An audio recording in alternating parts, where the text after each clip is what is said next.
ஆண்டவராக இயேசு கிறிஸ்துவின் திருப்பெயராலே நான் உங்கள் ஒவ்வொருவரையும் வரவேற்கிறேன், வாழ்த்துகிறேன், உங்களுக்கு ஆசி கூறுகிறேன். கமாலியேல் வேதாகம கலாசாலை ஊடாக நாம் இந்த பாடங்களை நடத்தி வருகிறோம். இன்றைய பாடத்தின் தலைப்பு பாலன் இயேசு. பாலகர் பாலன் சொல்லலாம். அந்த சின்ன பிள்ளைகளும் நடக்கிறது, ஓடுற பிள்ளைகள். அதுல பாலன் இயேசுவின் எகிப்திய வாழ்வு, நாசரேத் வாழ்வு. எகிப்துல அப்படி வந்து வாழ்வு எப்படி இருந்தது, நாசரேத்துல எப்படி இருந்தது, அதுதான் நான் பார்க்கிறேன். பகுதி 16 17 தெரியல, மிஸ்டேக் செக் பண்ணிக்கிறேன். பின்னூட்டங்களை எதிர்பார்க்கிறேன். அதாவது ஒரு 6 மாசமா இந்த பாடத்தை நாம் எடுக்கணும். இந்த ஃபேஸ், இந்த பகுதி எடுக்கணும். 6 மாதம் போன நவம்பர் மாசத்துல ஆரம்பிச்சு இடையில ஒரு 2 வாரம் விடுமுறை டிசம்பர்ல. இது வரைக்கும் நம்ம பார்த்த பாடங்கள் அப்படின்னாக்கா இதெல்லாம் நம்ம பார்த்துருக்கோம். இந்த தலைப்புகள் எல்லாம் பார்த்துருக்கோம். இத்தனை தலைப்புகள், ஒரு 20 அல்லது 30 மணி நேர 30 நிமிட ஒரு டிராமா பிள்ளைகள் கிறிஸ்துமஸ்ல போடுறது வந்து அதுல இவ்வளவு இருக்கு. 6 மாதத்துல ஒவ்வொரு வாரத்திலையும் கிட்டத்தட்ட ஒரு 3/4 மணி நேரம் அல்லது 1 மணி நேரம் பாடம் எடுத்துருக்கோம். அப்போ 6 மாதத்துல இந்த மாதத்துக்கு 6னாக்கா 24 வகுப்புகள் ஆயிருக்கு நமக்கு. அதுல இந்த தலைப்புகள் எல்லாவற்றிலையும் நாம் இருக்கு. குழந்தை இயேசு வந்து என்ன காரணம், இது வந்து ஒரு ஆர்டர், இதான் கிரானாலஜிக்கல் ஆர்டர் இல்லையா? இயேசு பிறப்பதற்கு முன், பிறந்த போது, பிறந்த பிறகு இல்லையா? அப்படிங்கிற இந்த கிரானாலஜிக்கல் ஆர்டர் வந்து இப்படிதான் வருது. இதுதான் நம்ம வந்துட்டு எடுக்கணும், இந்த பாடத்தை எடுக்கணும். இதன் அடிப்படையில ஸ்கிட் கூட இதன் அடிப்படையில போறோம் இல்லையா? அப்போ போன வார்த்தை 25வது பகுதி தலைப்பை பார்த்துருக்கோம். கடவுள் யோசேப்புக்கு கனவுல கொடுத்த எச்சரிப்பால் எகிப்துக்கு குடும்பத்துக்கு தப்பி செல்லுதல். அதுவும் அடுத்தது அதனால் ஏரோதுக்கு ஏற்பட்ட கொடும் சினம். ஏரோதுக்கு ஏன் கொடும் சினம் ஏற்பட்டா, முதல்ல முன்னாள் முதல்வர் ஜெயலலிதா கண்ணு கெட்டிய தூரம் வரை எதிரிகளே இருக்கக்கூடாது, ஏன்னா அந்த அரசியலுக்கு அது பெரிய பிரச்சனை ஏற்படும் அப்படிங்கிறது தான் அவரோட பிரச்சனை இல்லையா? அதனால இந்த ஆர்டர் தான் இவ கிறிஸ்துமஸ் கிட்ல வந்து இந்த 20 இது வரைக்கும் 26 வரைக்கும் போட முடியுமா அப்படின்னாக்கா போட முடியும். அது நம்ம கரெக்டா போடணும், கரெக்டா அது போட்டோம் இல்லையா? குழந்தை இயேசு பிறந்த பொழுது அன்று இரவே அந்த இடையர்கள் வந்த பார்த்தோம். ஆனா அன்னைக்கே வந்துட்டு மேசியா பாக்குறதுக்கு, சாரி இயேசுவை பாக்குறதுக்கு விண்வெளி அறிஞர் வந்தார்களானா இல்ல, ஒரு 1.5 வருஷத்துக்கு பிறகு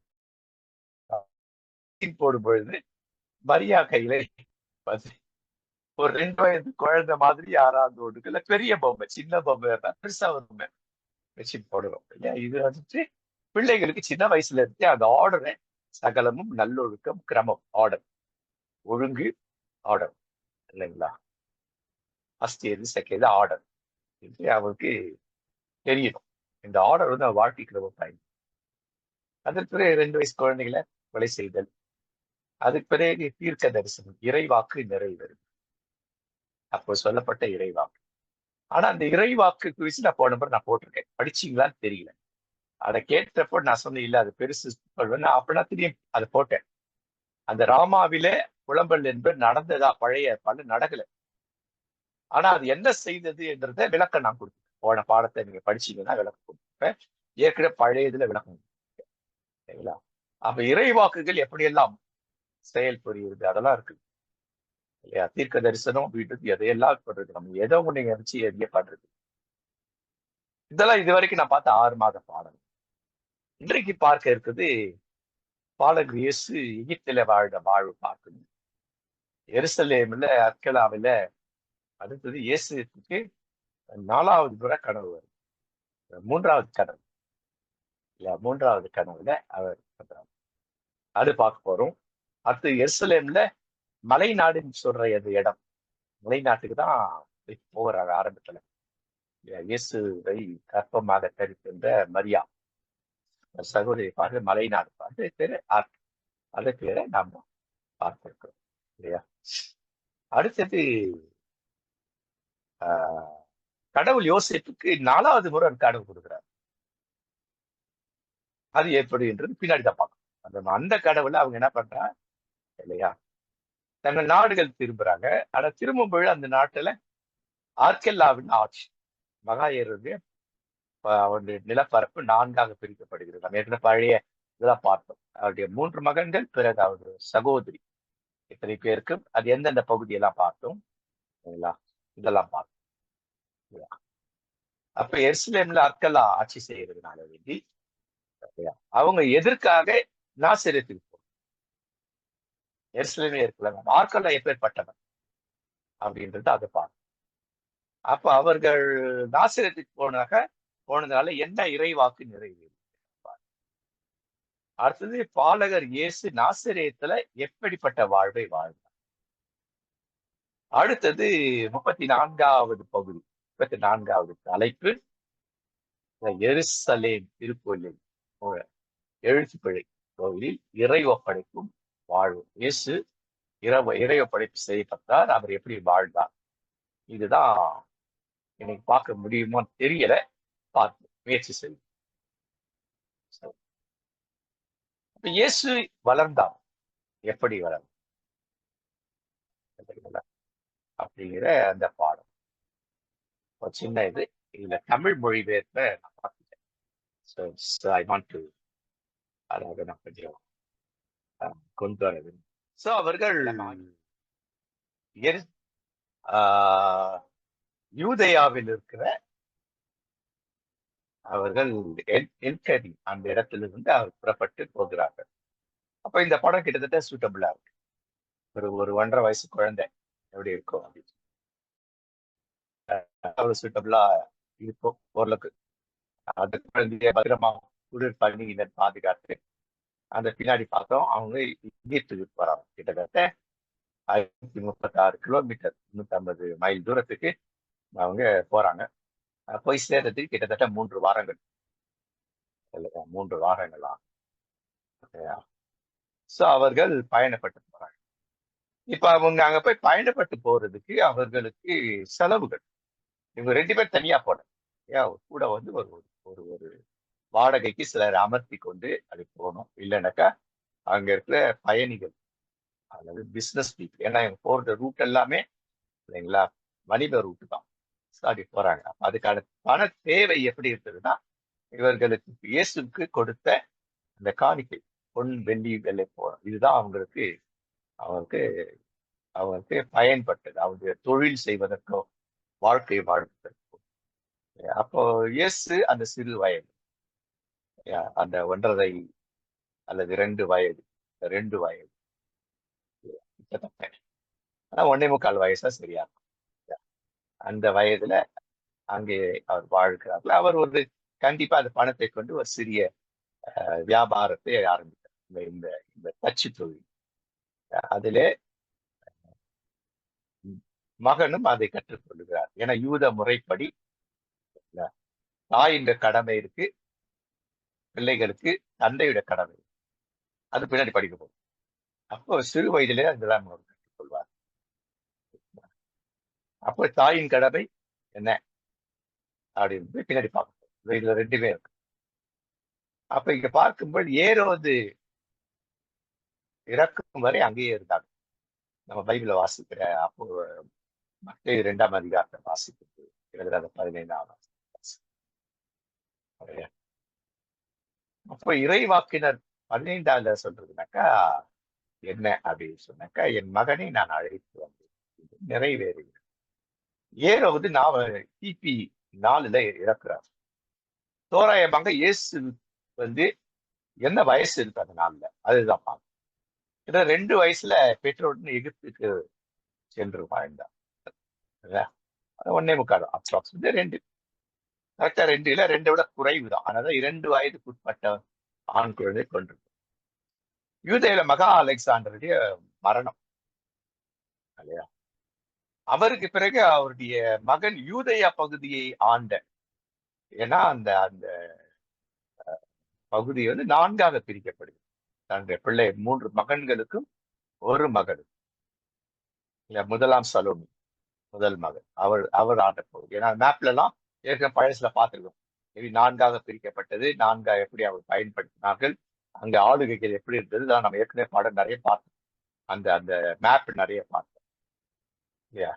இவர் ஒரு கொடுங்கோல் அரசர் இல்லையா? அப்போ கடவுளால் யோசேப்புக்கு கனவுகளில் எச்சரிக்கப்பட்டு யூதாவின் மலை நாடான என்கேரிமுக்கு போகாம கலிலேயில மலை நாடு, கலிலேயா மலை நாடு, அப்ப 2 மலை நாடுகள். அந்த மலை நாட்டுல நாசரேத் அங்க போறாங்க. அப்ப இங்க என்ன நடக்கிறது அப்படிங்கிறது நமக்கு தெரியும். மரணத்துக்கு பிறகு நடந்த நிகழ்வுகள். அப்ப கனவுல எப்படி தோன்றி என்ன சரி சொன்னார்? குழந்தையை தாயை கூட்டிட்டு நீ இஸ்ரேலுக்கு போங்க அப்படின்னு சொல்றாரு. வசனம் 20 இல்லையா? ஏன்னா இந்த குழந்தையை கொலை செய்ய வகை தேடினவர்கள் இறந்து போனார்கள். வகை தேடினவர்கள் இறந்து போனார்கள் அப்படின்னு சொன்னாக்கா, அப்போ அது யார் அப்படின்னு சொல்லி பார்த்தாக்கா, அங்க ஒரு கூட்டுக்களவாணி கூட்டம் இருக்கு இல்லையா? யாரு? அரசியல்வாதிகள், ஆன்மீகவாதிகள், ஆதிக்கவாதிகள். இவங்க எப்போ கூட்டு சேருவாங்க. அப்ப அரசியல் தலைவன் அப்படின்னாக்கா மகாயேரு. ஆன்மீகவாதிகள்னா இந்த பரிசெய சதுசெய வேத பாரக சனகரின் சங்கத்தார் இவளை அப்போ ஒன்னா சேர்ந்துக்குவாங்க. இந்த சனகரின் சங்கத்தார் அப்புறம் சதுசெயர் இவங்க வந்துட்டு ஆட்சி பிடத்துல இருக்கிறவங்க. சோ இவங்க தான். அதே நேரத்துல எல்லாரும் இவரை கொலை செய்வதற்கு வகை தேடி எல்லாவற்றையும் ஆயத்தங்கள் செய்து பண்ணாங்க. தேடினவங்க எல்லாருமே செத்து போயிட்டு இருக்காங்க. வசனம் அப்படித்தான் நம்ம புரிஞ்சுக்கிறது. ஆனால் மகா ஏரோடைய 3 மகன்களும் மகளும் அவங்களுக்கு இது தெரியும். இயேசு இந்த ஒருத்தர் மேசின்ற ஒரு குழந்தை பிறந்திருக்கு, அந்த குழந்தையால் நம்ம எதிர்காலம் இருக்கும். அதனால அதை இவங்களும் தேடிக்கொண்டுதான் இருக்கிறாங்க. அதுல ரொம்ப மோசமான யாரு அப்படின்னு சொல்லி இப்ப அர்க்கலாஸ். அப்ப அவர் மறைச்சிட்டாரு, இஸ்ரேல் தேசத்துக்கு போ சொன்னா இஸ்ரேல் தேசத்துக்கு வராங்க திரும்பவும். இப்ப திரும்பவும் வழி பயன் இல்லையா? அப்போ இந்த இடத்துல பார்க்கணும் அப்படின்னு சொல்லி பார்த்தாக்கா அவர் எத்தனை ஆண்டுகள் இருந்தார்கள் அது பின்னாடி பார்க்கணும். அங்க இருந்தார். அப்ப இயேசுக்கு என்ன? அப்போ அவங்க அற்களால இவர் இருந்ததுனால அவர்களாக பயந்து என்ன பண்றாங்கன்னா மலை நாட்டுக்கு போறாங்க. எந்த மலைனா கலிலேயா மலை நாடு. நம்ம ஏற்கனவே மேப்ல பார்த்தோம். அது இவருடைய அரசாங்கத்தில் இருந்தாலும் அங்க ஆட்சி செலுத்தினாலும் அதிகாரம் யாருக்கு இருந்தது அப்படின்னு சொல்லி பார்த்தாக்கா அங்க இவர்கிட்ட இருந்தது, கவர்னர்கிட்ட இருந்தது. அப்ப இவர் வந்து அங்க போனாக்கா இவர் மேல கை வைக்க முடியாது. ஏற்கனவே பழைய இதுலயும் பார்த்தோம். ஞாபகம் இருக்கும்னு நினைக்கிறேன். ஏன்னா நேரம் இல்லாதான் திரும்பி விளக்க முடியாத நாள். அதாவது இவர்கள் மாற்றுப்பாதை வழியாகத்தான் அங்க போய் அவள் அங்க ஏன்னா அந்த இடத்துல இல்லையா இவர்களால் ஆஹ் இவர்கள் ஆட்சி புரிய வேண்டும் என்பது அதிகாரம் செலுத்துனர். அதிகாரம் எல்லாம் யார்கிட்ட இருக்குது அப்படின்னு சொல்லி பார்த்தாக்கா கவர்னர்கிட்ட இருக்குது. ஏன் கவர்னருக்கு அது போச்சு அப்படின்னு சொல்லி பார்த்தாங்க இந்த பகுதியில அவங்களால என்ன பண்ண முடியலனாக்கா இவருக்கு அங்க நடக்கிற அந்த அந்த அந்த தீவிரவாதிகள் யூத தீவிரவாதிகளை இவர்கள் கட்டுப்படுத்த முடியாததுனால யூத ரோம அரசாங்கமே அந்த அந்த அந்த இடத்துல அதை பொறுப்பெடுத்துக் கொண்டாங்க. அதெல்லாம் அங்க போயிருக்காங்க. அங்க போனதால் நசரேன் என்று அழைக்கப்பட்டார் என்கின்ற இறைவாக்கு நிறைவேறும். இப்போ நமக்கு கேள்வி, மரியா யோசேப்பு இவங்க இயேசு எத்தனை வயசு வரைக்கும் எகிப்துல இருந்தாங்கன்னுட்டு ஒரு 4 வேறுபட்ட இதுங்க இருக்கு இல்லையா? அது என்ன மூலம்னா 4 வித்தியாசமான கோணத்துல 4 பேர் எழுதினது. 4 பேரும் ஆத்தரைஸ்ட் பர்சன்ஸ் இவங்கலாம் இல்லையா? இயேசு பிறந்த பிறகு 2 வயசுக்கு மேற்பட்ட அனைத்து ஆண்கள் கொள்ள வேண்டும் என்று ஏரோது ஆணையிலிருந்து எகிப்து தப்பினது ஒண்ணு. அப்ப அவருக்கு வயசு என்ன? 2 வயசுக்கு உட்பட்டு இருக்கிறார் இல்லையா? பைபிளுடைய கூற்றுப்படி ஆரம்ப கால கிறிஸ்தவ கிறிஸ்டியன் ரைட்டிங்ஸ் அப்படின்ட்டு தனியா இருக்கு இல்லையா? அதுல விளக்கங்கள் ஒவ்வொரு மாதிரி விளக்கங்கள். அப்போ அது எப்படி அவர்கள் அதை மதிப்பீடு செய்யற வருஷத்தை? அப்போ ஒரு எழுத்து என்ன பண்ணா குழந்தை பருவத்தின் நற்செய்தின்னு ஒரு ஒரு ஒரு ஒரு மதிப்பீட்டு புத்தகம், ஒரு ஒரு வரலாற்று புத்தகம். அதுல இயேசு 3 வருஷம் அங்க இருந்தாரு அப்படின்னு. அப்படின்னாக்கா 5 வயசு வரைக்கும் அங்க இருந்திருக்கார் அப்படின்னு சொல்லு. அடுத்தது யோசேப்பின் வரலாறுன்னு ஒரு, அதுல இயேசு ஒரு வருஷம் இருந்தார் அப்படின்னா 3 வயசு வரைக்கும் இருந்தார். அது இல்ல சாரி. இயேசு 3 ஆண்டுகள்ல 3 வயது வரை, அப்ப எக்ஸ்ட்ரா ஒரு வயசு. யோசேப்பின் வரலாறுல இயேசு 1 வருடம், அப்ப 2 + 1 3. இந்த எத்தனேசியஸ் பிரேயர் அதை நம்ம படிச்சோம். கமலில் பைபிள் போனது எத்தனேசியஸுடைய அந்த அந்த பிரேயரை பத்தி நம்ம படிச்சிருக்கோம், அந்த ஹிஸ்டரி பத்தி படிச்சோம். அதுல அப்ப 4 ஆண்டுகள் இருந்திருக்கார். அப்போ 4 ஆண்டுனாக்கா அவர் ஏற்ற 2 + 4 இல்லையா? அப்போ 6 ஆண்டு. எபிஃபானிஸ் அப்படி அவர் எழுதுற 6 ஆண்டுகள் இருந்திருக்காரு அப்படி. அப்ப டேனிஷ் அவர் எழுது 7 ஆண்டு, அமோனியஸ் 8 ஆண்டுகள். ஆனா பெரும்பாலான இறையியலாளர்கள் எடுத்துக்கொண்டது எது அப்படின்னு சொல்லி பார்த்தாக்க இல்லைங்களா, அதன் பிறகு அவர் ஒரு 4 ஆண்டு, கிட்டத்தட்ட 7 வருஷம் அல்லது 8 வருஷம், 8 வயசு வரைக்கும் அங்க இருந்து இயேசு 7 அல்லது 8 வயசு வரைக்கும் அங்க இருந்திருக்காரு. பெரும்பாலான இறையியலா 7 அப்ராக்சிமேட் எல்லாரும் சொல்றாங்க, எல்லாரும் இல்லையா? அப்ப 7 வயது பிறகு அங்க இருக்கிறார். 7 வயசு. அப்ப இந்த 7 வயசுல என்ன நடந்திருக்கு அப்படிங்கறத பின்னாடி பார்க்கணும். அப்ப தாய், ஒரு யூத குழந்தைக்கு இல்லையா என்ன செய்யணும் பின்னாடி அப்ப இருந்தாலும் இப்ப சுருக்கமா 5 வயசு வரைக்கும் அம்மா என்ன சொல்றேன்னாக்கா குழந்தைக்கு என்ன சொல்லி கொடுக்கணும்னாக்கா கடவுளை குறித்து சொல்லணும் இல்லையா? அடுத்தது ஆஹ் 5 ஆகமத்தை மனப்பாடம் பண்றது அந்த வயசுல சொல்லி கொடுத்துருப்பாங்க. அது புரியாது இருந்தாலும் அது சொல்லி வைப்பாங்க. நம்ம அப்பான்னா அதுதான் எப்பா பா பானோல அந்த மாதிரி அது வார்த்தை வரலைனால கடவுளுடைய வார்த்தை உட்புகுத்துவதில் யூதர்கள் முனைப்பு காட்டினாங்க அந்த காலத்துல. அப்ப 5 வயசு வரைக்கும் அம்மா என்ன பண்ணுறாங்க, 5 ஆகமத்தை அந்த பிள்ளைகள் வாயில சொல்லுவதற்கு, அதோடு கூட மனப்பாடம் செய்வதற்கு அவர் செய்வாங்க. 6 வயசு அப்பா என்ன பண்ணா அந்த வசனத்துக்கான அர்த்தத்தை சொல்லி கொடுத்தார். மனப்பாடமா செய்யணும், அர்த்தத்தை. 12 வயசுல அது என்ன பண்ணுங்க, 5 ஆகமத்தை மனப்பாடம் பண்ணும். பெருமளவுக்கு அதோட அர்த்தங்கள் என்னன்னு சொல்ல தெரிஞ்சிடும் இல்லையா? அப்போ இயேசு வாழ்ந்த வாழ்வு என்பது என்ன? கடவுளை சார்ந்து வாழ்ந்த வாழ்வு. ஏன் கடவுளை சார்ந்து வாழ்ந்த வாழ்வு என்றால், யூத பெண்கள் எதை மையப்படுத்துவார்கள் என்று சொல்லி பார்த்தாக்கா, யாத்ரா 2ஆம் அதிகாரம் 10ஆம் வசனம் நினைக்கிறேன், 9, 10. இந்த குழந்தை எனக்காக வளர்த்து நான் சம்பளம் கொடுப்பேன் என்றால், இந்த குழந்தை யார் என்பது தாய்க்கு தெரியும் இல்லையா? ஆனால் வேறொருவர் அதை வளர்க்க சொல்றாங்க. அப்போ மரியாவுக்கு எடுத்த இந்த குழந்தை என்னுடைய குழந்தை அல்ல, அந்த தாய்க்கு தெரியும் இது எனக்கு பிறந்த குழந்தை, எனக்கு என் கடவுளுக்கு பிறந்த குழந்தை என்றாலும் அவர் சரியானபடி மோசையை வளர்த்தாங்க. ஆனா இந்த தாய் என்ன பண்ண, இருதயத்தில் தியானிக்கிறவர்கள் கடவுளுக்கு அடிமை என்று சொல்றார்கள். எந்த அளவுக்கு பிரயத்தனம் எடுத்து இந்த குழந்தைக்கு ஆன்மீகத்தை புகுட்டி இருக்கிறார். அந்த கடமையை அவர்கள் நிறைவேற்றினார்கள். நல்லா ஞாபகம், இயேசு கிறிஸ்து தான் தேவையானா கண்டிப்பா தேவை. ஏன்னா அவர் 100க்கு 100 மனுஷனா இருந்திருக்கார். அதான் நல்வழியில அவர் நடத்துகிறார்கள். ஏன்னா பழைய வசனங்கள் எல்லாம் இவங்க மனப்பாடம் தெரியும் இந்த அம்மாவுக்கு. ஏன்னா இருந்து தியானிக்கிறோம்.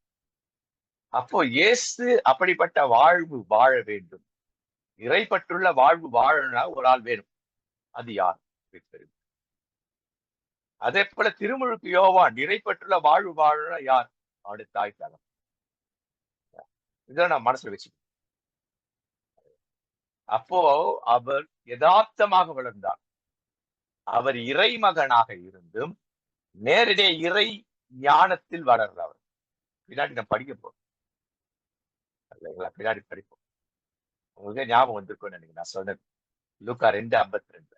அவர் ஞானத்திலும் வளர்த்தியிலும் கடவுளுடைய அருளிலும் கடவுளுடைய கிருபையிலும் மனித தயவிலும் அதிகம் அதிகமாய் வளர்ச்சியுற்றார். சோ இப்ப நமக்கு ஒரு மாதிரி ஐடியா ஆகும். எத்தனை மணிக்கு அவர் எப்போ எந்த வயதுல அவர் அவர் தான் பிறந்த தான் தான் தன் பெற்றோர் வாழ்ந்த அந்த நாசிரியத்துக்கு வந்திருப்பார். 7 வயது, அதிகபட்சம் 8 வயசு. மிக குறைவாக பார்த்தா அவர்கள் என்ன 6 வயசு. ஏன்னா இயேசுவின் பிறப்பு கிமு தான். கிமு 4. அப்ப கிபி 4ல அவர் சாகுறார். அப்ப 4 + 4 8. அதனால்தான் 7, 8 வயது சரியா. 8 வயசுல அவர் இதை நம்ம தெரிஞ்சுக்கிறதுக்காக நான்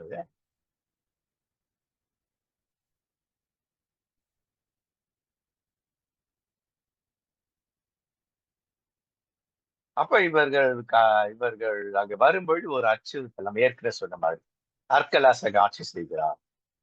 அப்படி என்றால் அப்பா சொல்லியிருப்பார், மண்ணுக்கு தெரிஞ்சவருக்கு எதிரி இருக்கக்கூடாது. ஏற்கனவே ஒரு எதிரி தப்பிச்சிட்டார். அந்த எதிரியை கண்டுபிடித்து, ஏன்னா அவர் தான் யூதருக்கு அரசன் என்று வாக்குறுதி கொடுக்கப்படும், வாக்குதத்தம் சொல்லப்படும்.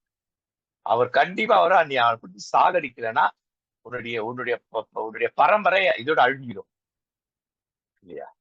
உன்னுடைய பரம்பரையை அழுகிடும். அதனால ஒரு யூதருக்கு அரசன் வராதபடிக்கு நீ தான் பார்த்துக்கிடணும். அப்ப இந்த கணவன் வழியாக அவர் கனவின் ஊடாக அவர் அவருக்கு எச்சரிக்கிறார் இல்லையா? பல திரும்ப இல்லையா? அங்கிருந்து இல்லையா 50 கிலோமீட்டரா மறந்துட்ட பாருங்க. நான் அதை தேடுறேன். உங்களுக்கு ஞாபகம் இருக்கணும் அதெல்லாம். அடிக்கடி இந்த மேப் போட்டு காப்பி எவ்வளவு டிஸ்டன்ஸ் அப்படிங்கிறது. அங்க இருந்து பயணம். அப்போ மரியா ஒரு குழந்தைக்காக எத்தனை கிலோமீட்டர் பயணப்பட்டு வராங்க. அதை யோசி. அந்த மரியா பயணப்படுவதற்கு ஒத்திசைந்து செயல்பட்ட அவருடைய கணவர் யோசேப். அப்ப மரியா தனியாக புறப்பட்டு வரல. குழந்தை இயேசுவை வயிற்றுல சுமந்து கொண்டு அக்காவை பார்க்கறதுக்கு. அப்ப அதற்கான ஏற்பாடுகளா உடனிருந்து செய்தவர் யார் சொன்னா இவர் தான் செஞ்சு. அதான் பழைய பாடங்களை படிச்சு அது தெளிவு டீடைல்டு இது கிடைக்கும். அது போல கணவன் மனைவி. அடுத்தது இது எப்படி நிறைவேறு? ஏசாயா 11:1 நிறைவேறுகிறது. அங்கு கிளை என்பதற்கான எபிரேய வார்த்தை நெட்சர். நெட்சர் நெட்சர் நெட்சர் அப்படிங்கிறது என்னன்னா நசரேன். நசரேன் அப்படின்னாக்கா கிளை. நாசரே தூ அப்படி வந்து கிளை அப்படின்னா கிளை அங்கிருந்து என்னப்படும் வளரும் இல்லையா? இவருடைய கிளை எங்கிருந்து வளரும் சொன்னால் அங்கிருந்தா வளரும். அதுதான் நாசரேத் அப்படின்னு நசரேனே அப்படின்னு அதுக்கு அது நசரேனே அப்படின்னு நெட்சர் அப்படின்ற வார்த்தை பயன்படுத்தப்படும் இல்லையா? அப்ப இதுல வந்துட்டு மெய் எழுத்துக்கள் NTZR தான். சாரி இது மெய் எழுத்து. உயிர் எழுத்துக்கள் NTZR.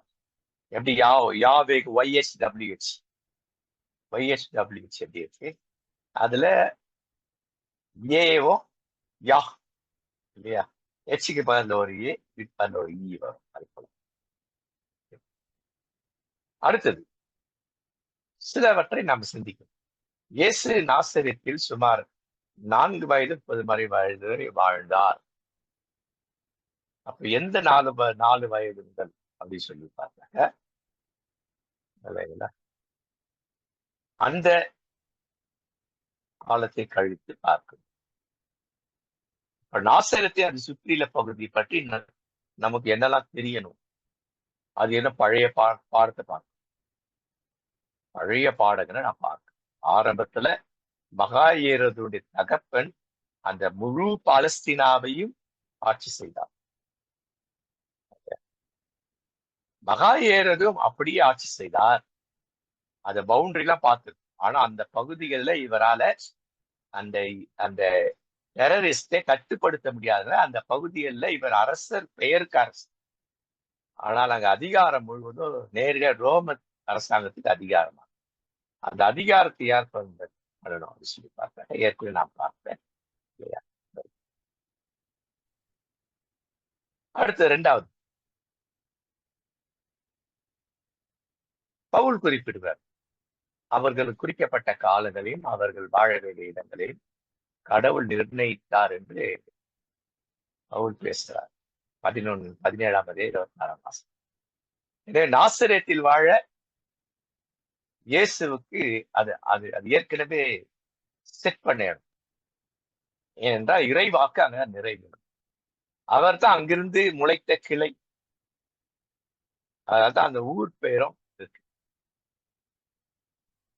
ஆனா நிறைய பேர் என்ன நினைச்சிட்டு இருந்தாங்க அப்படின்னா, நாசரேத்துல இருந்து எனக்கு நன்மை கிடைக்குமா அப்படின்னு அவர் கேட்டாருனாக்கா, இல்லையா, அத்தனை ஆண்டு காலமா அந்த அந்த எதுவுமே நடக்கல அப்படின்றதுதான் இவருடையது, நத்தான்வேலுடைய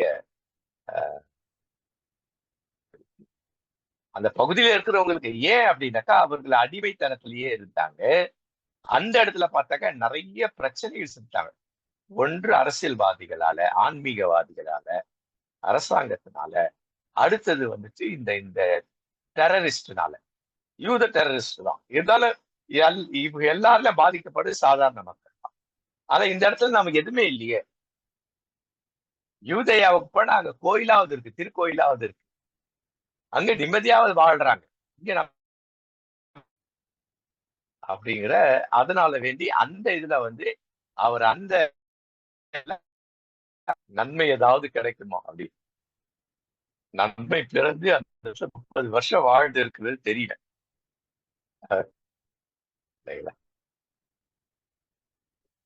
அப்ப இன்னைக்கு நம்முடைய வாழ்க்கையில நம்முடைய நாம் இருக்கிற இடத்துல இல்லையா, நசரேயன் யாருன்னா நீங்களும் நானும் தான்.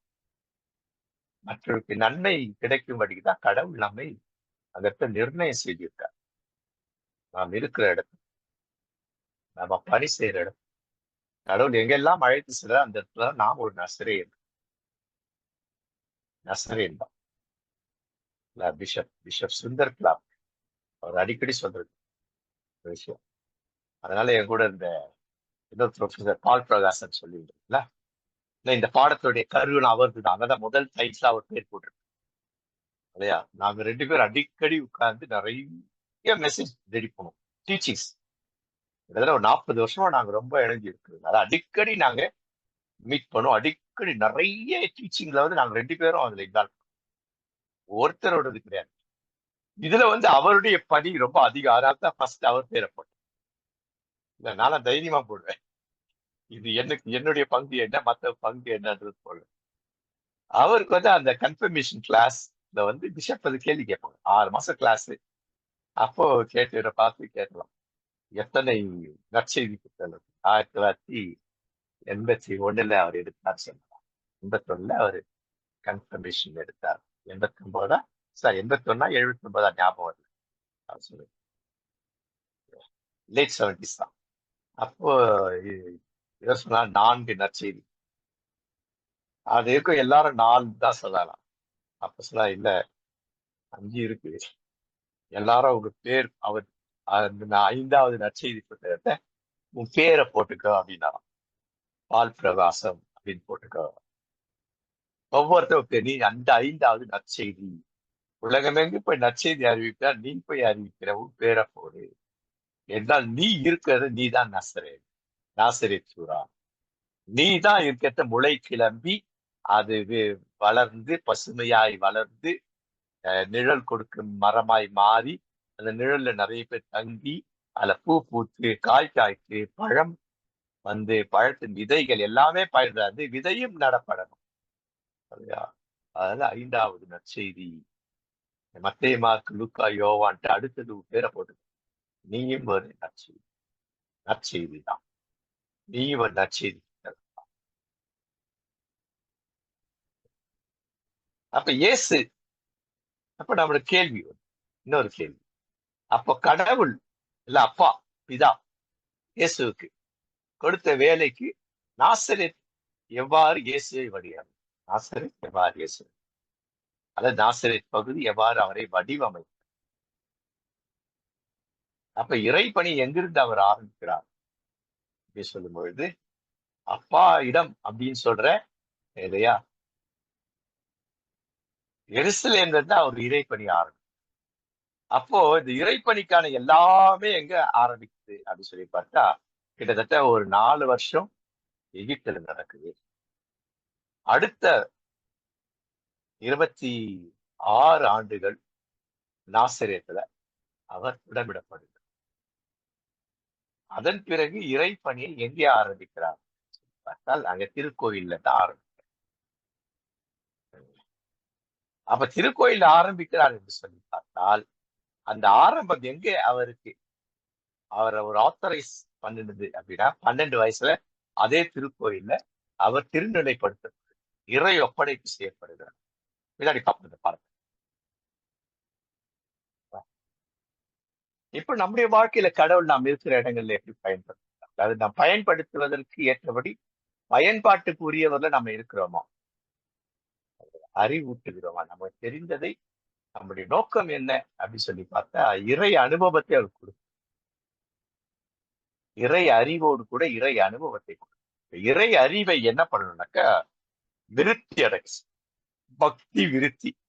அப்போ இந்த இந்த இறை அறிவை நம்ம என்ன செய்யணும்னாக்கா இல்ல இறை ஞானத்துக்கு நேரா கொண்டு ஞானத்தை பயன்படுத்த அறிவு இருந்தால்தான் வெறும் அறிவை மட்டும் நம்பி அந்த அறிவு அனுபவமாகும் பொழுது அது ஞானமாக மாறும். ஞானவான்களாக நாம நம்ம கூட இருக்கிறவங்க மற்றவர்களை நாம மாற்றுவோம்.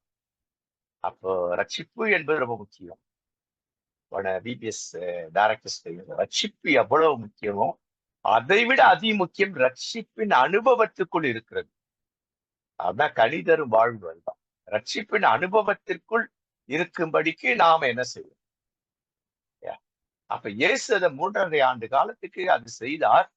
ஆனால் அவர்கள் அந்த அனுபவத்தை செயல்பாட்டு கொண்டு வருவதற்கு இல்லையா அவருடைய மரணத்திற்கு உயிர்ப்பு பிற இந்த 50வது நாள்ல தான் அது அவர் வாழ்வில அந்த அனுபவம். அதான் போன ஞாயிற்றுக்கிழமை அதான் தலைப்பு இல்லைங்களா, தலைப்புக்கு டக்கு ஞாபகத்துக்கு வர மாட்டேன் பாருங்க. இப்ப ஞாயிற்றுக்கிழமை தான் எடுத்தேன் இல்லைங்களா தலைப்பு இல்லைங்களா. அது என்ன செய்தது, உயிர்த்தெழுந்த ஆண்டவராகிய இயேசு கிறிஸ்துவின் ஆற்றல் அல்லது வல்லமை என்ன செய்ய அவர்களை வழி நடத்தியது. இதெல்லாம் வழி நடத்திட்டே இருக்கு. ஒரு இடத்த கூட்டி வைக்கிறது, எல்லாரும் ஒன்னா சேர்க்கிறது, இவர் போய் அவங்களை திரும்ப ஐக்கியப்படுத்துறது, திருப்பி அவங்க ஓடி போயிட்டாங்க, கடல் ஓடி போயிட்டாங்க, திரும்பி அங்க போய் கூட்டுறது, அப்புறம் தான் அவங்க ஒருமனப்பட்டிருக்கிறது. அப்போ அதன் பிறகும் இந்த அனுபவம் சரியானபடிக்கு அவள் வருவதற்கு அப்போஸ்தலர். அப்ப நாம் அப்பேற்பட்ட அனுபவத்துக்குரியவர்களா நாம் இருக்கிறோமா அப்படிங்கிறது இதை நாம தெரிஞ்சுக்க வேண்டிய இன்னும் ஒரு பகுதி. அடுத்தது என்னாச்சு,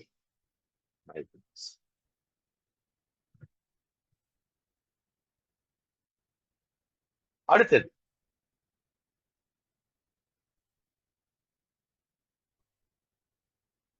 அடுத்த பகுதி இவர் அந்த இடத்துல வந்து என்ன செய்தார். அதான் போன அந்த இதுக்கு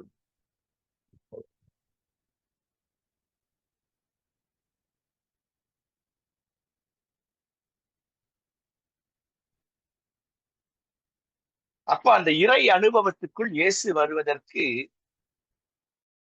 மையமா இருந்தது எது முக்கியமான யூதர்களுடைய முக்கியமானது என்ன அப்படிங்கிற அந்த அந்த இது வந்து ரொம்ப முக்கியம். அதை கொஞ்ச நேரத்துல பார்த்துட்டு இந்த பாடத்தை கேளு. அப்ப அது என்ன அப்படின்னு தெரியணும் நமக்கு. அப்போ மரியாவும் யோசேப்பும் இல்லையா யூத முறைமைப்படி எதை செய்தார்? அப்போ இந்த தூய குடும்பம் அப்படின்ட்டு முக்கியமாக ரோம கத்தோலிக்கர்கள் சொல்லுவாங்க. டிசம்பர் மாசம் 28ஆம் தேதி தூய குடும்பம்.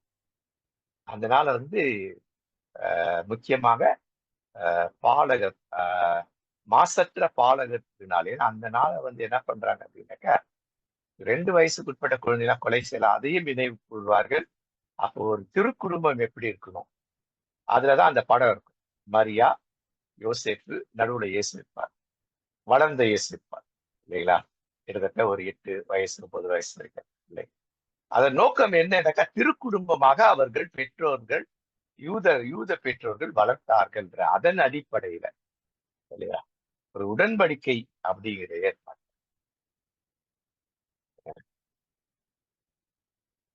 அது முக்கியமானது மட்டும் நான் இல்லையா? ஏன் யூதர்கள் அப்படி சொல்லி பார்த்தா யூதர்கள் இப்படிதான் சொல்லுவாங்க. அவங்கள பத்தி கேட்டனாக்க அவர்கள் இறை மக்களாக இருந்தவர்கள். அதன் பிறகு மார்க்கவாதிகளா மதவாதிகளா மாட்டாங்க, குலசாமி ஆக்கிட்டாங்க. ஏன்னா அவங்களுக்கு அந்த குருட்டு விசுவாசம் இல்லையா, குருட்டுத்தனமான விசுவாசம், முரட்டுத்தனமான விசுவாசம்.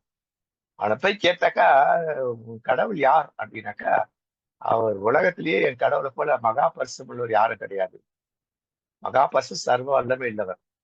அப்ப இஸ்ரேல் அந்த கோத்திரம் எப்பேற்பட்டனா கடவுளால் பரிசுத்தமுள்ள கடவுளால் தெரிந்து கொள்ள பரிசு அந்த பெருமை இருக்கும். இதெல்லாம் அப்படி படிச்சீங்கன்னா இல்லையா அந்த பெருமை இருக்கும். என்ன பெருமைனா நாங்க மட்டும்தான் தூய கடவுளால் நாங்க தெரிந்து கொள்ளப்பட்டவன், அப்படி யாரும் கிடையாது, நாங்க தான் அந்த கடவுள் எங்களுக்கு மட்டும்தான் சொல்லணும், நாங்க மட்டும் உலகத்துல ஆசீர்வாதம். அதனால வேண்டி அது அப்படி இருக்கணும்ன்றதுனால யூதர்கள் என்ன பண்ண தன் பிள்ளைகளை இந்த இறை வார்த்தைகளை மையப்படுத்திய, இறை வார்த்தைனா இந்த 5 நியாய பிரமாணத்தை மையப்படுத்தியே பிள்ளைகளை வளர்ப்பார்கள். அப்ப அவர்களுடைய இருதயம் இந்த தனக் அல்லது தனக் என்று சொல்லி 5 தள்ளி. எதுக்குன்னா இந்த தள்ளி என்கின்ற அந்த அந்த அந்த அந்த மேல் மேல் வஸ்திரம் துப்படா மாதிரி பார்த்தா இயேசு போட்டுட்டு இருப்பார். ஏற்கனவே அந்த பாடம் நம்ம எடுத்து இருக்கிறோம். நீங்க அதை இதுல பாருங்க, இந்த நம்ம யூடியூப்ல பழைய பாடங்கள் ரொம்ப டீட்டெயில்டா இருக்கும். அந்த ஜெப வஸ்திரம் தள்ளி அப்படின்னு தள்ளி ஜெப சால்வை அப்படின்னா என்ன அர்த்தம்? அது கூடாரம், சிறிய கூடாரம். தள்ளிட்டா சிறிய கூடாரம். பெரிய கூடாரம் எது? அந்த பெரிய கூடாரத்தை ஆசாரிய பிரதான ஆசிரியர் உள்ள நுழைய முடியும். ஆசாரிய லேவியர்கள் கொஞ்சம் வெளியில இருக்கலாம், அது கொஞ்சம் உள்ள போக முடியாது இல்லையா? அப்போ வார்த்தைகளால் நிரம்பி இருக்கிறது அப்படிங்கிற அர்த்தத்தை சொல்லுவாங்க. அடுத்தது என்ன? இந்த வார்த்தைகள் நிரம்பி இருக்கிறதுன்றதுக்கு ஒரு ஒரு உருவகமாக எடுத்துக்கொண்டது என்ன? ஏசாயா புத்தகத்துல வரும் இல்லையா? அவருடைய வஸ்திரம் திருக்கோயிலில் தேவாலயத்துல இல்லையா வஸ்திர தொங்கலால் தேவாலயம் நிரம்பியது அப்படின்னா அவருடைய வார்த்தைகள் அதை நிரம்பி. அப்ப அந்த இடம் அந்த அந்த அந்த டேபர்னக்கிள் கடவுளுடைய வார்த்தையால் நிரம்பியது. அப்போ அந்த வார்த்தையால் நிரம்பினவன் அங்க இருக்கணும் அப்படின்றது. அந்த கூடார பண்டிகையில அன்னைக்கு என்ன பண்ணணும், எல்லாரும் கூடாரத்துக்குள்ள போய் கொண்டாட மாட்டான். அந்த தள்ளி அந்த சால்வையை தான் தலையில போட்டுக்கிட்டு கூடார பண்டிகை சாப்பிட்டீங்கன்னா நான் வார்த்தைகளால் இல்லையா பாதுகாக்கப்பட்டிருக்கிறேன். எப்படி அந்த அந்த அந்த அந்த பெரிய கூடாரம் அப்படின்னு சொல்ற அந்த அந்த வாசஸ்தலம் அது எப்படி வார்த்தையால் நிரம்பி இருக்கிறதோ அது எப்படி பாதுகாக்க, அது போல என்னை வார்த்தைகள் பாதுகாக்க. அப்ப அது அவருக்கு உரிமையாய் வருவதற்காக வேண்டி பெறுவதற்காக எல்லா பெற்றோரும் பிள்ளைகளை வளர்ப்பார்கள். அந்த 12 வயசுல அவங்க அது சொந்தமாக்கி கொள்வதற்கு ஏற்படும். அப்ப என்ன அதன் அர்த்தம்? கடவுளுடைய வார்த்தையினால் நான் சூழப்பட்டு இருக்கிறேன் அப்படிங்கிறது. அந்த டீட்டெயிலா நீங்க பார்க்கணும். அது போய் படிச்சு ரொம்ப டீட்டெயில்டா இருக்கும், பெரிய பகுதி. எப்படி தாய் கருவான உடனே தன்னுடைய அந்த வஸ்திரத்தை வயிற்றுல போட்டுப்பாங்க, அவங்க அப்பாவோட தள்ளிட்டே போட்டுக்கிட்டு இல்லையா வயிற்றுல இருக்கும்பொழுது இந்த 5 ஆகமத்தை சொல்லிக்கிட்டே இருப்பாங்க. குழந்தை பிறந்த பொழுது அது தள்ளி ஏற்படும். அதை சுற்றி அதெல்லாம் நீங்க அதை பார்க்கணும். இயேசுவை துணிகளில சுற்றி அப்படின்னா என்ன துணி அப்படிங்கிறது இருக்கு இதுல வருது. அப்ப நோக்கம் என்ன அப்படின்னாக்கா, கடவுளுடைய வார்த்தை என்ன, அதாவது கடவுள் பேசின வார்த்தை, கடவுள் பேசின இல்லையா, அது மற்றவர் போய் பேசினார். கடவுள் பேசியதை மற்றவர் போய் அறிவித்தார். இறைவாக்கினர் இவங்கெல்லாம் போய் அறிவித்தார். பேசப்பட்ட வார்த்தை. அது பேசுனது மட்டுமல்ல, அவர்கள் எழுதிய வைத்தார்கள். அந்த எழுதின வார்த்தை ஒரு அனுபவமாக்கணும். அந்த அனுபவமாக்குறது அந்த தள்ளித்தம் முக்கியம். என்ன அனுபவம்? முதல் அனுபவம் என்ன? அம்மா வழியாக 5 வயசு வரைக்கும் அதை அவருக்கு சொல்லிக் கொடுப்போம். 6ல இருந்துட்டு 12, 13 வயசுல அப்பா அனுபவமாக்கணும்.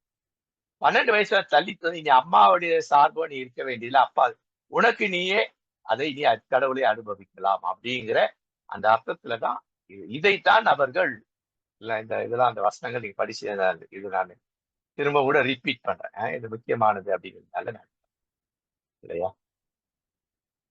அப்போ இது அந்த 12 வயசுல நடக்கிற நிகழ்வு. அதுக்கு இதை மையப்படுத்த வளர்த்தார்கள். அப்ப எகிப்தில ஆரம்பிக்கப்பட்டது, தாய் வழியாக ஆரம்பித்து முடிக்கப்பட்டாலும் 5 வயதுல, 6வதுல தகப்பன் அதை முன்னெடுத்தார். யோசேப்பு முன்னெடுத்தார் இயேசு. அது அப்படியே தொடர்ந்து நிகழ்வாக நிகழ்ந்து கொண்டிருந்தது. அப்பா என்ன பண்ணாரு? 6 வயசு சொல்லும்போது தன்னுடைய தள்ளித்த குழந்தை மேல போட்டு இயேசு தலையில போட்டு இவர் அந்த 5 ஆகும் வார்த்தையால் நிரம்பி இருக்கும். இதுதான் அந்த வார்த்தை. அதை நீ நிரப்பிக்கொள் இல்லையா, உன் உள்ளத்திலே நிரப்பிக்கொள். இதெல்லாம் நான் படிச்சீங்கன்னா அது வரும்.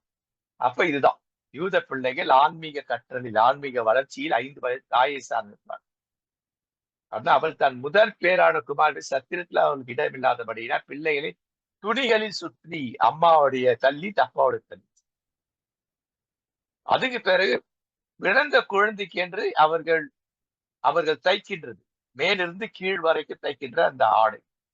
அடுத்தது ஒரு நீல நிற கழுத்துல இருக்கும். இதுதான் அடையாளம். இதெல்லாம் அடையாளம். அப்ப துணிகள் அப்படின்னாக்கா எல்லாமே இதுதான் வரும். தள்ளி அம்மா அப்பாவுடைய துணி. அடுத்து அந்த குழந்தைக்கு புதுசா பிறந்த குழந்தைக்கு அம்மா தைக்கிற அந்த தையல் ஆடை. அதற்கு அடுத்தது முதல் ஆண் குழந்தை அப்படின்னு இருந்தான். கழுத்துல என்ன பண்ணுவாங்க அப்படின்னாக்கா அந்த நீல நிற நூல் செய்தது. அப்போ இது பலிக்கு வருது. அங்க ஆடுகள் சரியான ஆடா, இது பலிக்கு உகந்த ஆடா என்றால் அதுக்கு அது நீல நிறத்தை. சரிங்களா? இதெல்லாம் பழைய ஏற்பாட்டு இருக்குது. இங்கிருந்து பார்க்கும்போது அதனுடைய விளக்கம் நல்லா. அதாவது சொல்ல புதிய ஏற்பாட்டின் மூலமாகத்தான் பழைய ஏற்பாட்டை புரிஞ்சிக்க முடியும். புதிய ஏற்பாடு புரியலைன்னா புதிய ஏற்பாட்டுல சொல்லப்பட்ட பழைய ஏற்பாட்டு நிகழ்வுகள் நமக்கு அலங்கோலமா ரொம்ப கன்ஃபியூஸ் பண்ணும். அதனால்தான் புதிய ஏற்பாட்டை முதல்ல நம்ம நல்லா தெரியணும். முக்கியமா நற்செய்தி புத்தகம் தெரியணும். அடிக்கடி நாங்க சொல்றதுக்கு காரணம் இதுதான். இதுதான். அப்ப இதை பத்தி பின்ன நீ உன் துணிகளால் சுற்றப்படவில்லை அப்படின்னா கடவுளுக்கு உகந்தவளா இல்ல. அப்ப கடவுளோட வார்த்தையால் நீ தாயோ தகப்பனோ அங்க இல்ல, சொல்லிக் கொடுக்கல அப்படின்ட்டு அந்த இறைவாக்க பத்தி சொல்லும்போது இது துணிகளில் சுற்றப்படுறா. அது இந்த துணியை பத்தி தான் பேசு. அதே போல 6ல இருந்து 13 வயசு வரைக்கும் அப்பா தகப்பன் தன் பிள்ளைகளுக்கு சத்தியத்தை அறிவிப்பார். அப்ப என்ன சொல்ற, அம்மா மனப்பாடம் பண்றதுக்கு சொல்லிக் கொடுப்பாரு. அப்பா அதுக்கான வசனங்கள் அர்த்தங்களை அந்த 5 வயது 12 வயதுக்குள்ள 5 ஆகமத்தினுடைய அர்த்தங்களை மனப்பாடம் பண்றது, அர்த்தங்களையும் அவர் புரிந்து கொள்வார்கள்.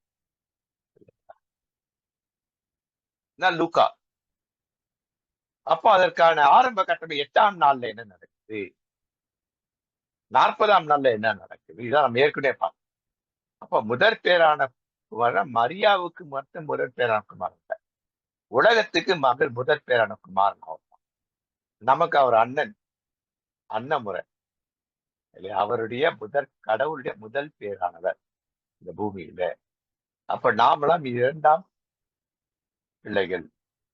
அப்போ இயேசு நமக்கு அண்ணன் முறை அப்படின்னு சகோதரரே அப்படின்னு சொல்றாருன்னா இதுதான். இதெல்லாம் நோக்கத்துக்காக சொல்றேன். எதற்காக அவர்கள் இயேசுவை, ஏன்னா இயேசுவினுடைய பிறந்த பிறகு அவருக்கு பிரதிஷ்டை பண்ற வரைக்கும் அந்த நிகழ்வு நமக்கு தெரிய வரணும். அதுக்காக அப்போ என்ன பண்ணணும், தகப்பனுக்கு தான் உன் வீட்டில உட்கார்ந்து இருக்கிற போது அவைகளை குறித்து பேசு, எவைகளை குறித்து பேசு, முன்வாசங்களை வைப்பாங்க, நியாய பிரமாணங்களை நீ பேசு. அப்ப அப்பாவுடைய கட்டளை கடமை. பிள்ளையார் நடத்த வேண்டிய வழி இதுதான். பிள்ளையார் நடத்த வேண்டிய வழியில நடத்து அப்படின்னு சொல்லி இதெல்லாம் யூத பார்வை. பிள்ளை எப்படி நடத்தணும்? காலையில எழுந்தோட அதான் காஃபி அது இல்லையா? கொஞ்சம் வளர்ந்த பிள்ளை அந்த மனப்பாட வசனத்துக்கான அர்த்தத்தை சொல்லி அதையும் மனப்பாடம் இன்னும் வளர்ந்த பிள்ளை அந்த பிள்ளையே 1-2 வசனங்களுக்கு பண்ணா அவங்களே அதுக்கான அர்த்தத்தை கண்டுபிடிக்கணும். அப்ப எவ்வளவு நேரத்தை அந்த காலத்து கிறிஸ்தவர்கள் தன் குடும்பத்தின் பிள்ளைகள் வளர்ப்புக்கு செய்திருக்கிறார்கள் என்பதை நாம நினைவு. இன்னைக்கே குடும்பங்கள் தறிக்கெட்டு போயிட்டு கிறிஸ்தவ சமுதாயம் தறிக்கெட்டு போயிடுச்சுன்னா பிள்ளையானவனை பிள்ளையானவளை எனது ஆணாதிக்கத்தில் எழுதப்பட்டிருக்கும் அவன் அப்ப அவள் கூட வரும். பிள்ளைகளை நடக்க வேண்டிய வழியிலே அவர்களை நடத்து. முதிர் வயதுல அதை அவர்கள் விடாதிருப்பார்கள். படிக்கும்போது இதுதான் படிக்கணும். அப்டேட் பண்ணணும். அப்டேட் பண்ணணும். இல்லைன்னா இது பெண்களுக்கு சொல்லப்பட்டது, ஆண்களுக்கு சொல்லப்பட்டது. அந்த மாதிரியான தவறான கோணங்கள்ல பெண். அப்ப அதுக்கு பேர் பார் மிச்வா அப்படின்னு. பார் மிச்வா ஆண்களுக்கு அந்த 12 வயசுல பிரதிஷ்டை பண்ணா அதுக்கு பார் மிச்வா. அந்த 12 அல்லது 13 வயசுல பெண்களுக்கு பேட் மிச்வா. அப்ப இந்த பார் மிச்வா பேட் மிச்வானா என்னன்னாக்கா 5ல இருந்து 0 வயசுல 5 வயசு வரைக்கும் தாயை சார்ந்து டிபெண்டன்ட் தாயை சார்ந்து கடவுளை அறிந்து கொள்ளுகிறார். 6ல இருந்து 12 வயசு வரைக்கும் 13 வயசு வரைக்கும் தகப்பனை சார்ந்து தகப்பனை டிபெண்ட் பண்ணி கடவுளை புரிந்து கொள்ளுகிறார். அம்மாவிடம் அறிந்து கொள்ளார், அப்பாவிடம் புரிந்து கொள்ளுகிறார். இப்போ 12 வயசுல அவங்களுக்கு அதெல்லாம் அவருக்கு அந்த எக்ஸாம்லாம் முடியுது. ஏசி கொண்டது எல்லாரும் அந்த கேள்விதான் கேட்பாங்க. இந்த முறைதான் மெயின் லைன் சர்ச்சஸ்ல இந்த இந்த இந்த இதுக்கு கன்ஃபர்மேஷன்றாங்க பாத்தீங்களா? Confirm with God, confirm that you are child of God, you are children of God அப்படிங்கிறது தான் கன்ஃபர்மேஷன். அதுலதான் திருவிருந்துக்கு அப்பதான் இருக்க முடியும், கன்ஃபார்ம் பண்றது. அப்போ அதுதான் இதுல இருந்து எடுக்கப்பட்டதான் மெயின் லைன் சர்ச்சஸ்ல இந்த மாதிரி எடுத்தது. அப்ப என்னன்னாக்கா இன்டர் டிபெண்டன்ட்ல இல்லையா, you are dependent with God, அவ்வளவுதான். நீயும் கடவுள் தான். உனக்கு மேல அம்மாவை டிபெண்ட் பண்ணியிருந்த, அதுக்கு ஒரு அப்பாவை டிபெண்ட் பண்ணி கடவுளை அறிந்து கொண்டாய், புரிந்து கொண்டாய். 12-10 வயசுல நீ அனுபவிக்கிறாய் அறிதல், புரிதல், அனுபவம். உன்னுடைய தனிப்பட்ட அனுபவம். இந்த அனுபவத்தை பத்தி பேச 91ஆம் சங்கீதம் அந்த பாடத்தை படிச்சா தெரியும். 91ஆம் சங்கீதம் எதை பற்றி? சாம் ஆஃப் பார் மிச்வா அப்படின்னு இறை ஒப்படைப்பின் திருப்பாடல் அந்த பாட்டு. அது பயப்படுறவங்களுக்கு ஹாஸ்பிட்டல் இருக்கிறவங்க போய் நம்ம சொல்லிட்டு இருப்பாங்க வசனங்கள். அது அந்த பாடத்தை படிச்சா அவனுக்கு தெரியும் இல்லைங்களா? அப்ப கேள்வி கேட்பாரு அம்மா கிட்ட, பிரதர் நீ 5 வயசு வரைக்கும் உன் பிள்ளைக்கு இந்த 5 ஆகமங்களை நீ நீ மனப்பாடம் பண்றதுக்கான முயற்சிகளை ஏறெடுத்தாயா? ஆமான்னு. அப்போ அம்மா என்ன பண்ணும்? அதை செய்யணும். 2வது அவங்க கேட்பாங்க, உறவுகளை பற்றி சொன்னா. யூத உறவுகள் அவ்வளவு நெருக்கம். அதனாலதான் எல்லாம் ஒண்ணு கூடி தங்கள் தாய் நாட்டையே அவள் செதுக்கி எடுத்தார்கள். இன்னை வரைக்கும் அந்த உறவு இருக்கு. இன்னைக்கு கிறிஸ்தவ குடும்பத்தை அது இல்லவே இல்லை. ஒரு காலத்துல கல்யாணம்னாக்கா லீவ் போட்டு போவாங்க. இன்னைக்கு என்னடானாக்கா பிள்ளைங்க வரலாம், அவனுக்கு டெஸ்ட் இருக்குது அப்படின்ட்டு. அப்போ உறவுகளே இல்லை இன்னைக்கு. முக்கியமா கிறிஸ்தவ குடும்பம் இல்ல. கல்யாணம்னாக்கா அது ஒரு கொண்டாட்டமா எல்லா பிள்ளைகள் உறவுகள் எல்லாம் இருக்கும். இன்னைக்கு யாரு என்ன உறவுனே தெரிய மாட்டேங்குது. அப்ப உறவுகள்லாம் அற்று போய்விட்டது. திருமறையில அந்த உறவுகளுக்கு முக்கியத்துவம் இருக்கு. அப்ப உறவுகள் யார், என்ன உறவு இதை பத்தி சொல்லி கொடுத்தியா அப்படின்னு கேட்பாரு. இப்ப அப்பாவுக்கு 5 விஷயம் சொல்லணும்.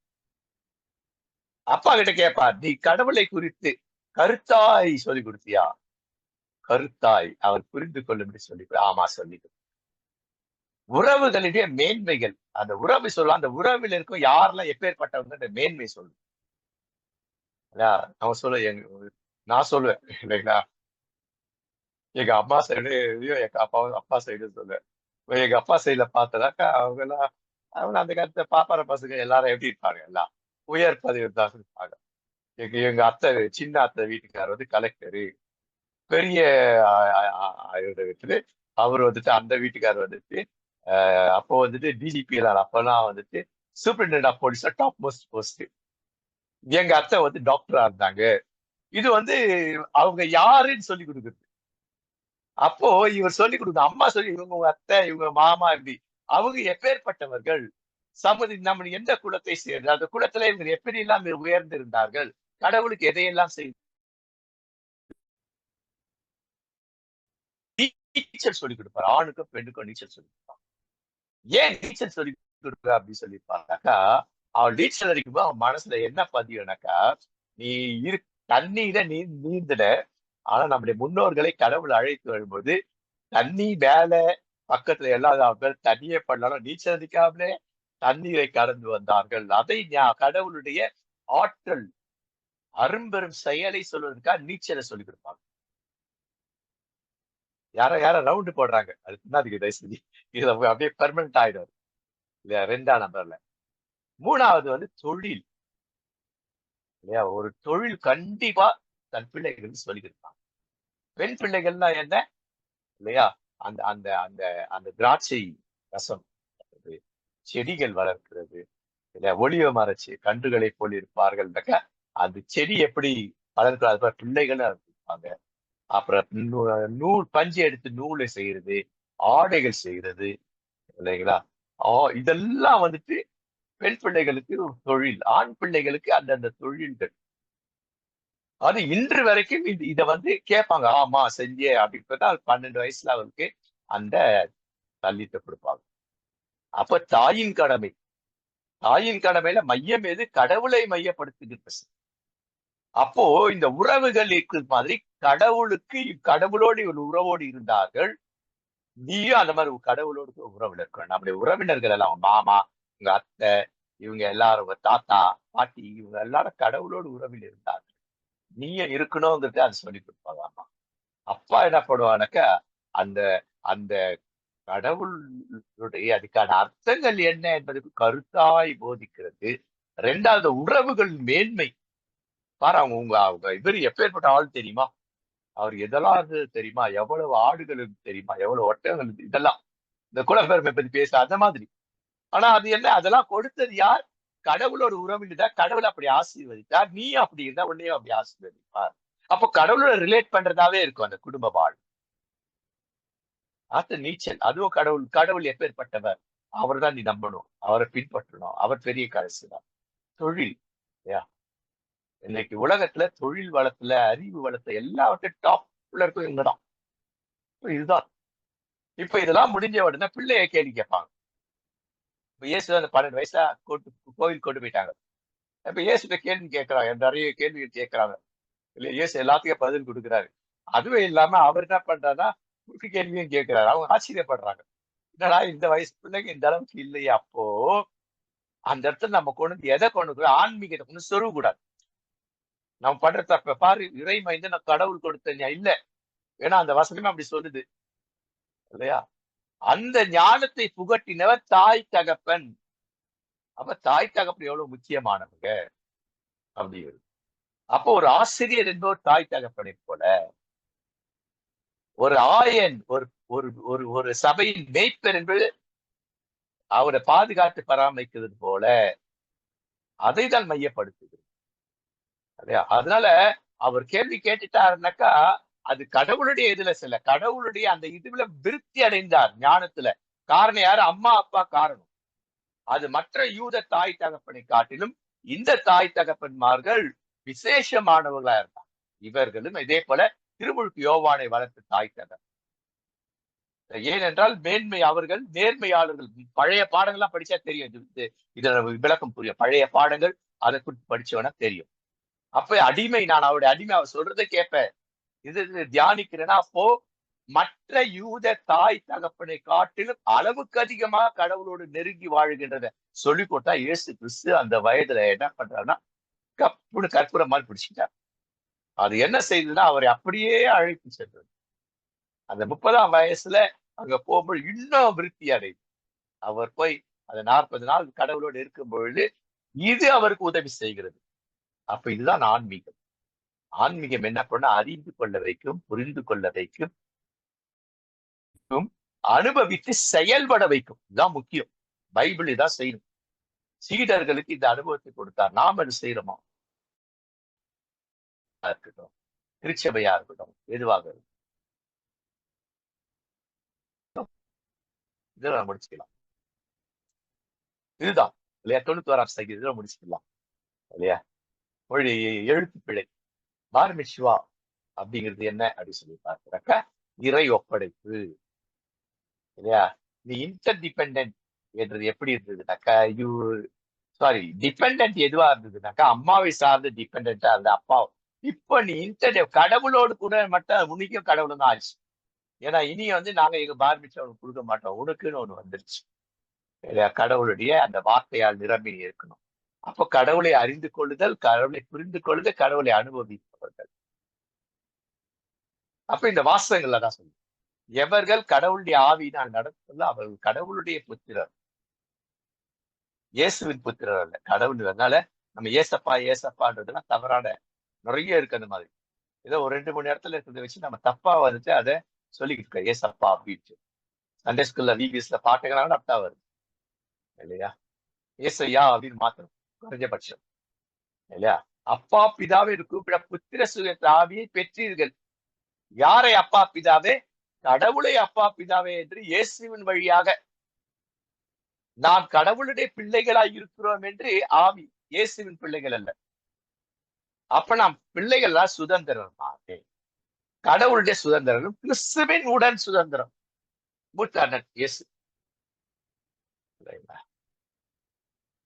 அப்ப இதுதான் சொல்ல வரும், கடவுளோடு கூட கடவுளுடைய பிள்ளைய மாறிவிட்டாய் அப்படிங்கிறத பத்தி பேசுறது. இதெல்லாம் படிங்க வேற மாதிரி இல்லைங்களா. இதெல்லாம் நீங்க படிச்சு பாத்தீங்கன்னா 91 மட்டும் 91 முடிச்சுக்கலாம். அப்ப இதுக்கு பேர் என்ன? பிரதிஷ்டையின் சங்கீதம். சங்கீதம்ன்ற வார்த்தை தவறு மொழிபெயர்ப்பு. திருப்பாடல். சங்கீதம்னா இசை அப்படின்னா, சங்கீதம்னா இசை, 1ஆம் இசை 2ஆம் இசை. மொழிபெயர்க்கும்போது அவங்களுக்கு தெரிந்த இது தமிழ் தெரியல, வடமொழியிலேயே அந்த இது இல்லை இல்லையா. கீத் அப்படின்னு சரி, அது இதுக்குள்ள போல. அப்ப இது சாம் ஆஃப் பார் மிட்சுவா, இறை ஒப்படைப்பு பாடல். அப்ப இதுல 3 பேர் இன்வால்வ் ஆகிறாங்க. ஒண்ணு தாவீது, 2 சாலமோன், 3 கடவுள். அப்ப முதல்ல தாவீது பேசுறார் அந்த மகன் சாலமோன், உன்னதமானவர் மறைவில் இருக்கிற சர்வ வல்ல நிறை தங்குவார். அப்படின்னா என்ன? அந்த நிழல், அந்த அந்த அந்த அந்த அந்த கூடாரம், சிறிய கூடாரமாகிய அந்த தள்ளி அந்த சால்வை, அதற்குள்ள அந்த வார்த்தைகளுக்குள் நீ தங்கியிருப்பாய். அவரு சர்வ வல்லவர், அனைத்து ஆற்றல் மிக்கவருடைய நிழலுக்குள், பாதுகாப்புக்குள், பராமரிப்புக்குள், ஆசீர்வாதத்துக்குள், வழிநாட்டுக்குள் இருப்பாய். அதனால 12 வயசு ஆயிடுச்சு, நீ பார் மிட்சா பண்றதுக்கான சூழல், அதற்கு நீ ஆயத்தமா இருக்கியா, நீ ரெடியா இருக்கியானாக்கா, இவர் சொல்றாரு நான் ரெடியா இருக்கேன்றதுதான் அவர் சொல்ற பதில். சாலமோன் பேசுறார், நான் கர்த்தரை நோக்கி நீர் என் அடைக்கலம், என் கோட்டை, என் தேவன், நான் நம்பி இருக்கிறேன்னு சொல்லுவேன். அப்படின்னா என்ன?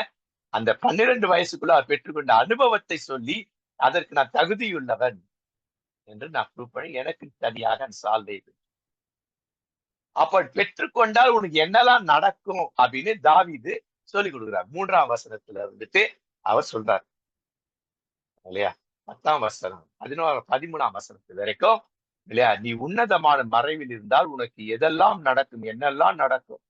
கடவுள் பட்சத்தில் இருந்தால், அதான் கடவுளுடைய வார்த்தைக்குள் நீ இருக்கிற, கடவுளுடைய வார்த்தைக்குள் இருந்தால் உனக்கு என்னெல்லாம் நடக்கும், கர்த்தரின் பட்சத்தில் இருந்தால் அதுதான்.